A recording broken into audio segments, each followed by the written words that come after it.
theo hớn cóมีเนื้อตาผมไปปล่อยขึ้นเมื่อ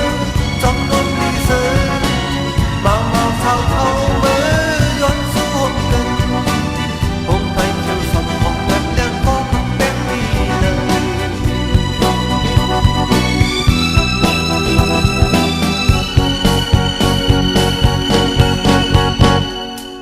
มันมีตู้นอขาวออกว่า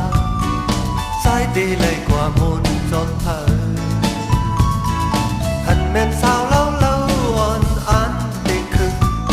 อ๋อมันหลักเดียวก็ตัก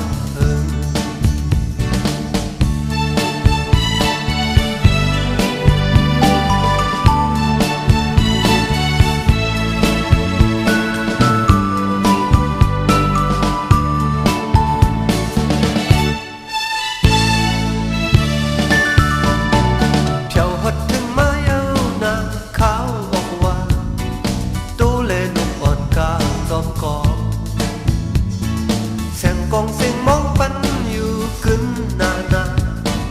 มือเพียวเหินก็มีเนื้อตาผมไม่ปล่อยขึ้นมือจนลมดีซื้อ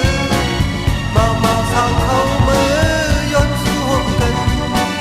ผมไปเกี่ยวสองของแบบแดงก็แบบนี้เลย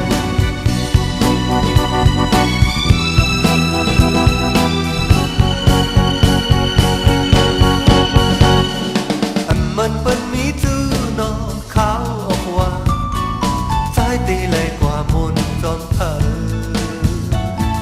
หันแม่นสาวเล่าอ่อนอันเด็กขึ้นพร้อมมันหลักนี้เอาก็หักตึงเจ้าหัดถึงมาเย้าหน้าขาวออกว่าตู้เลยนกอ่อนกาจอมกอแสงกองเสียงมองปันอยู่ขึ้นนามือเพียวหึงก็